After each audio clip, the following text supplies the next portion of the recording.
Thank you, Mr. Chairman, and thank you for being here, Deputy Administrator. Ms. Brandt, professionally, I'm a pharmacist, so I've dealt extensively with Medicaid and Medicare, and particularly with reimbursement, having owned my own business for so many years, 32 years.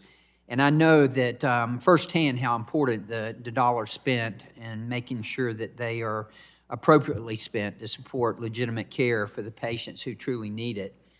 Unfortunately, we've seen a lot of fraud schemes, and they continue to evolve, and they often target areas of a program where reimbursement is high or oversight may be more challenging.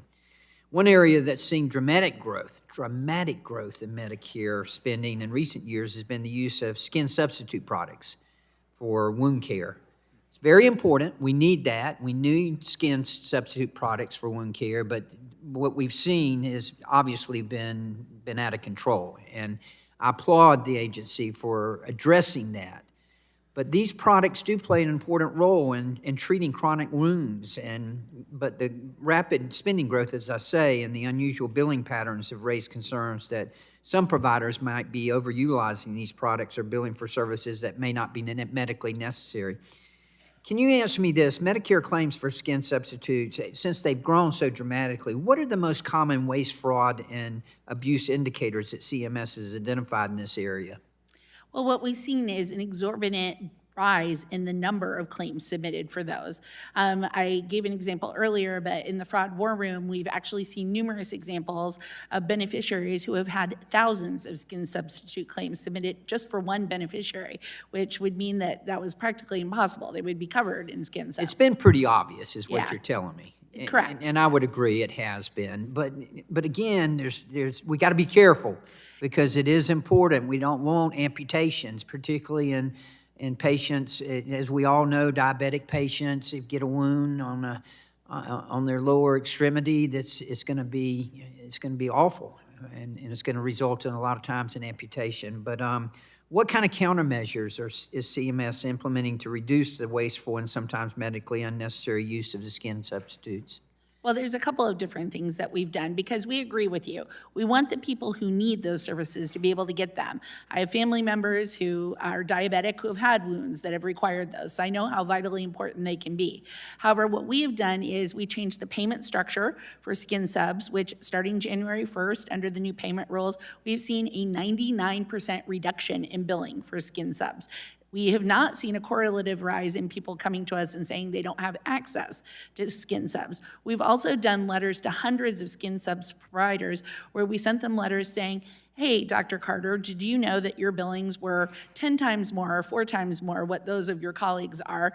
You should just be aware that we're keeping an eye out of it. As a result of those letters that we sent out, we had an over 60% rate of people just dropping out immediately and not billing for skin subs anymore.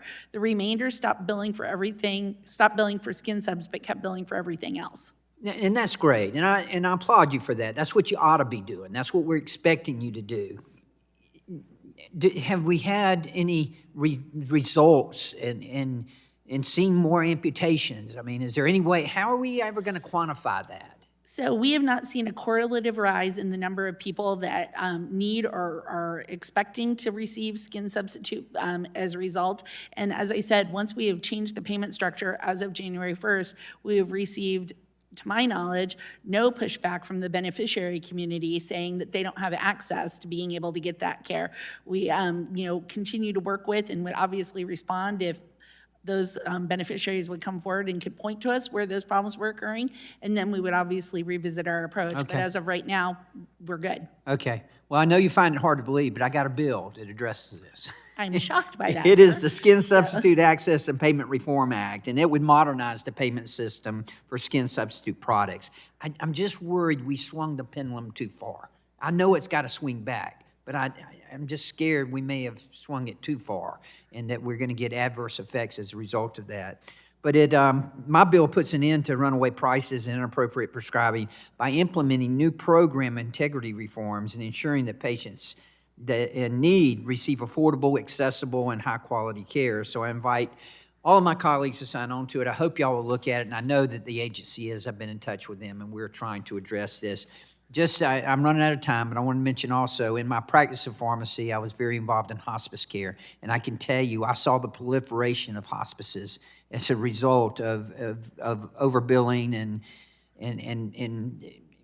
and just the fact that there was a lot of problems in that area. So I appreciate your attention to that as well. You're Thank welcome. you. It needs to be very much focused on. Well, and Thank please you. understand, I'm not criticizing you on the skin products. I'm just saying we got to find a happy median there, okay? Understood. Thank Okay, you so much. thank you. I yield back. The gentleman